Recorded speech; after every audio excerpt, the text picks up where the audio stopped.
Вы должны молчать и слушать, что вам говорят. Всем привет! Сегодня посмотрим на аккумуляторный секатор под брендом Шидоку. Приехал вот в таком вот просто классном кейсе. Кейсы вы все знаете, я не люблю хранить инструмент в кейсе. Но не в этом случае, так как секатор это инструмент сезонный, а в межсезонье как раз таки аккуратно упаковываем и складываем все в данный кейс. Вскрываем кейс, смотрим комплектацию. Сразу видим инструкция. Инструкция, видите, Шидоку, секатор, то есть именно под секатор на русском языке, что не может не радовать.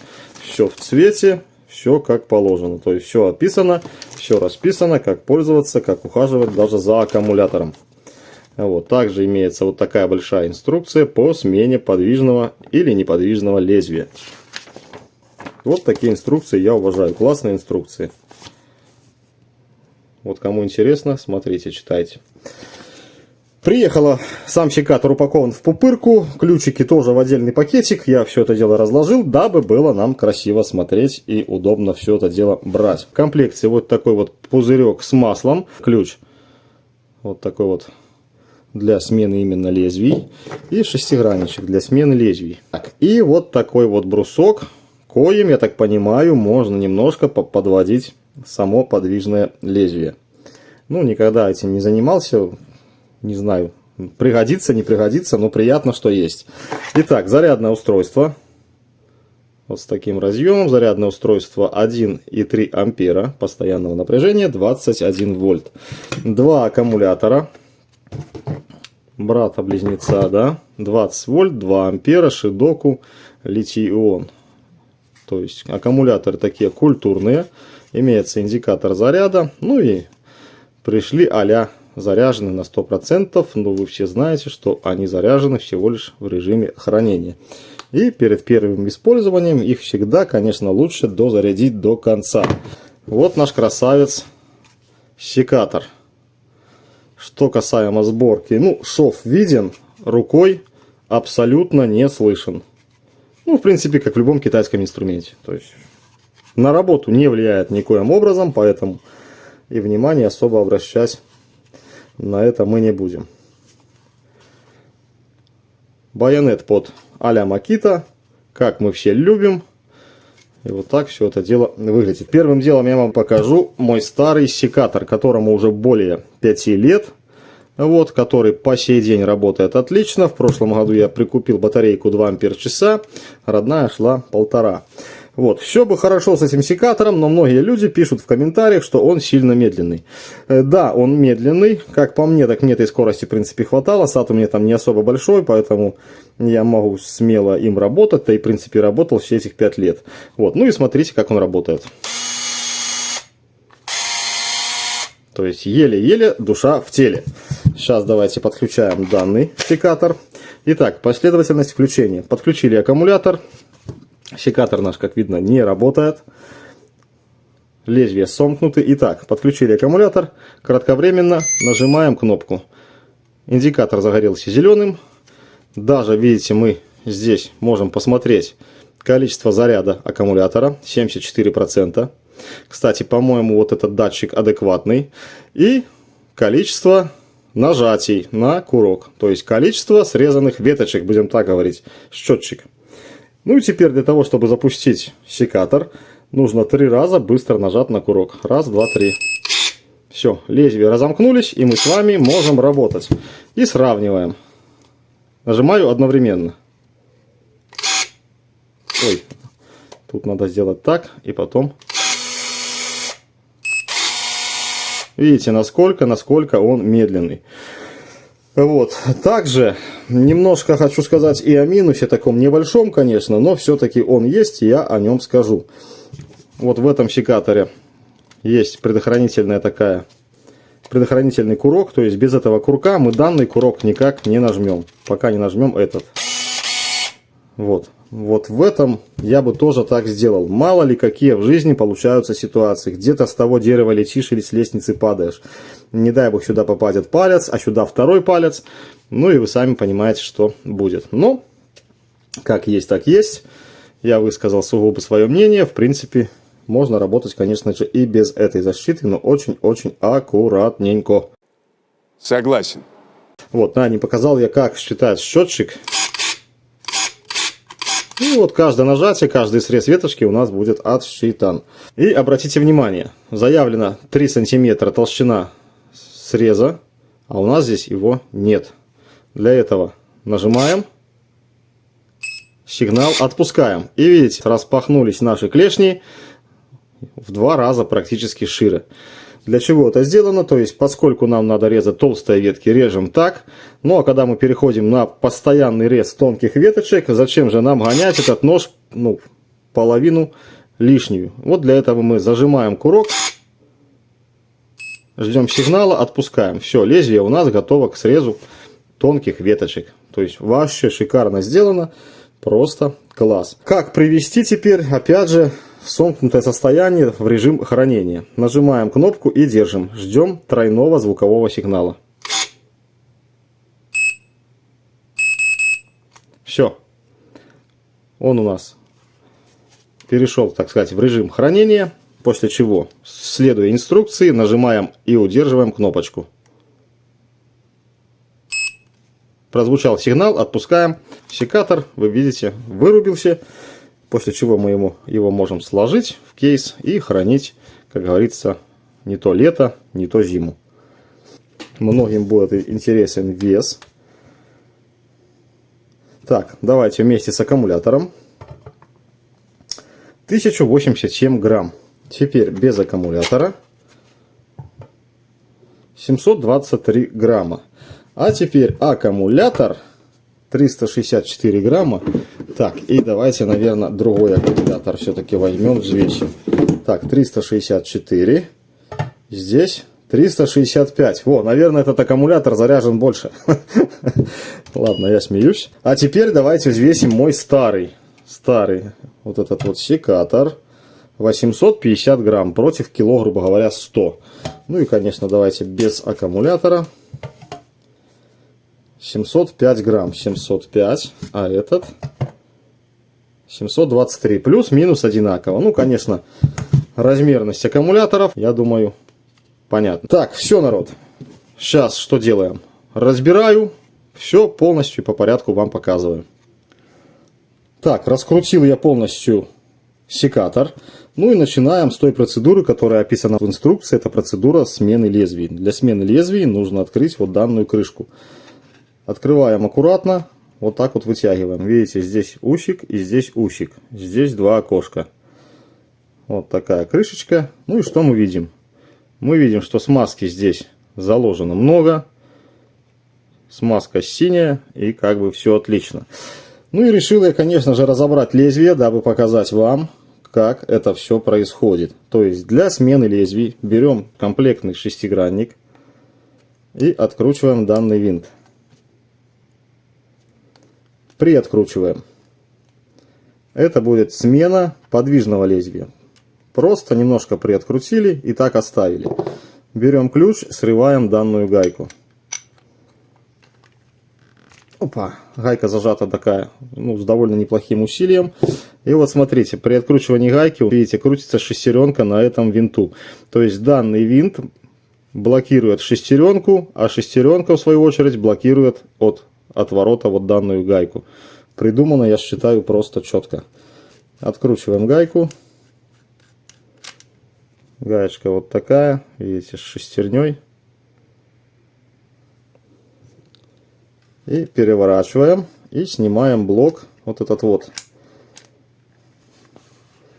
То есть, что мы с вами сняли? Мы с вами сняли само лезвие. Вот таким образом оно выглядит. Они продаются отдельно. Вот, и сектор. Плюс шлицевой болт. Вот болт. Здесь есть лыска, шлиц. С двух сторон, видите. Чтобы все это дело не проворачивалось. Ну и вот такой вот сектор.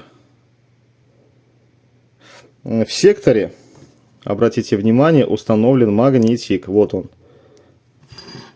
Видите, отвертка висит на данном магните. Немножко попозже, когда все разберу, покажу и расскажу, для чего это все дело надо. Ну вот в собранном виде. Для того, чтобы снять или заменить неподвижное лезвие, тогда уже откручиваем полностью вот данный винт.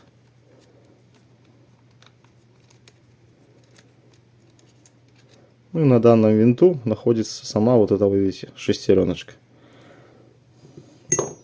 Все, просто берем и вынимаем неподвижное лезвие. Выглядит оно следующим образом. Тоже, по идее, должны продаваться отдельно. Смазки, как вы видите, достаточно, я бы сказал. Больше здесь не нужно. Если больше смазки заложить, может смазка попасть на печатные платы. Так, разбираю. Теперь уж целиком и полностью. Ну не разбирается. Ага, разбирается. Смотрим на пластик. В принципе, по пластику, опять же, проблем нет. Я думаю, что качество пластика точно такое, как и во всем китайском инструменте. То есть Хаймердингер, там, Камоли и т.д. и т.п. А пластик показал себя за время работы. Вот у меня уже скоро первый мой инструмент работает около 4 лет. Достаточно качественный. И падает, и ничего ему не случается. И смотрим непосредственно начинку. Вот, давайте начнем с магнитика. И вспомним еще один магнитик. А магнитик установлен. Так, давайте я уж извлеку, наверное, вот эту систему, да. Мотор-редуктор. Вот, и смотрим. А еще один магнитик установлен вот в пластмасске. Видите, магнитик бегает. Вот здесь нет никакого механического включателя-выключателя. Все происходит как бы в электронном виде. Но есть на плате 4 деталюхи. 1, 2, 3 и 4. Данные детальки являются непосредственно датчиками и работают именно от магнитика. У меня предположение такое, что это SMD Герконы. Но могу ошибаться. Никакой информации я в интернете не нашел. Сейчас я вам предоставлю фотографию в увеличенном виде с маркировкой. Если кто-то знает, что это за зверюха такая, пожалуйста, обязательно напишите мне. Никакой информации в интернете просто нет. Ну и вот наш магнитик бегает по этим крайним точкам. То есть это включение-выключение непосредственно. И 3 оставшихся датчика. Это 1, 2, крайнее положение ножа, когда нож полностью раскрыт. И данный датчик, и уже данный датчик. Так, куда я показываю? Ой, и данный датчик. Вот этот и этот. Это лезвие раскрыто у нас примерно наполовинку. Сборка мотор-редуктор. То есть подразумевается, что данная сборка не разбирается, я так понимаю, и не ремонтируется. Здесь, видите, все это запрессовано, заклепано, впаяно. Але ноли ностра алис, что означает, если один человек построил, другой завсегда разобрать может. Вот, я нашел в интернете, продается просто модулем. Вот, просто целиком модуль. Движок. 21 вольт постоянного напряжения, 23 тысячи оборотов. Ну и маркировка двигателя. То есть отдельно движок тоже ни в каком интернете я найти не смог. Это к вам на заметку. То есть если что-то где-то и сломается, то покупаем, сразу ищем данный модуль. Пишем просто бесщеточный двигатель для секатора. Ну и там уже, наверное, по картинкам подбираем свою модель.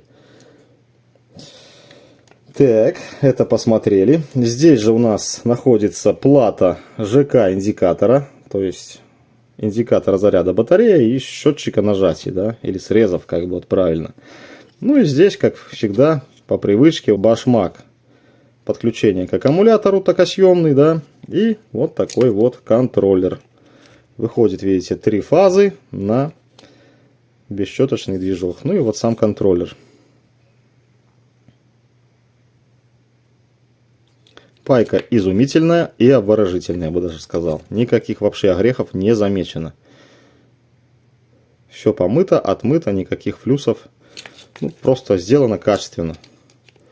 Как говорю, так и есть. Так, ну что ж, мы все посмотрели. Поудивлялись, да, такому бесщеточному движку маленькому. Такие двигателя, по-моему, устанавливаются и в ветродуйки, насколько я знаю, и в пылесосы. Вот что-то там похоже стоит. И в электрические фены, вот женские, что-то похожее вроде бы там стоит.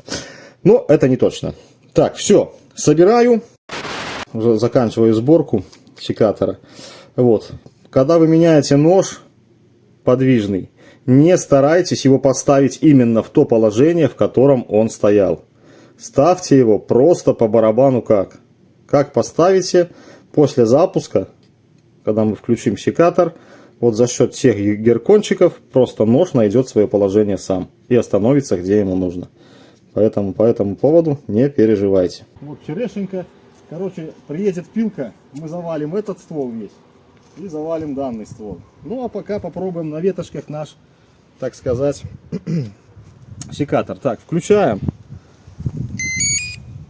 Тройным нажатием разводим. Ну и пошли попробуем, что здесь получится. Так, ну вот эти вот можно пошахать сразу. Давай, Денис, сюда снимай. Видно? Как с куста. Давай потолще. Тут порядка 20, может 8 миллиметров даже. Я даже не вижу за камерой. Ты смотри четко. Стрыки готово. Так, где тут еще нам что-нибудь шахнуть? Давай эту ветку попробуем. Да, 30 миллиметров она не возьмет. Вот я здесь померил 30 миллиметров, но на 30 миллиметров не вставишь даже лезвие. Ну давай попробуем. Уходит за шиту. Опа, с третьей попытки чуть не убил сына. Ну а мелкие такие ветки, в принципе, давай сюда, Денис, сними. Видно? Как с куста. Так, срез. Вот такой срез получается.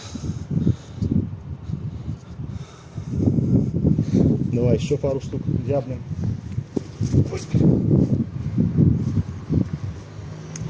Что тут? Ну мелочь показывать, наверное, то есть вообще не чувствует.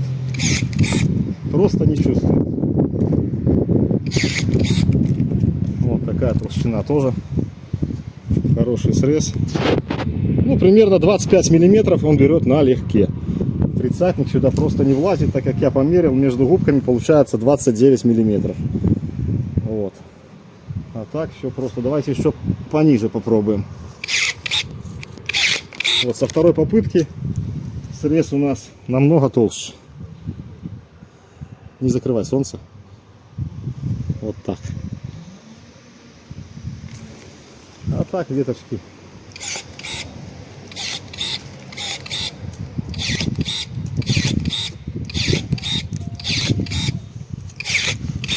Тут не до конца ставим. Вот. Только отлетают. У нас сегодня 30 января, плюс 11 градусов. Вот такая зима. Снега вообще не было. Ну что ж, время покажет, сколько данный секатор проработает. Пока на данный момент я его смело могу рекомендовать. Ну и напоследок давайте пару веточек шахнем. И вот эту толстую.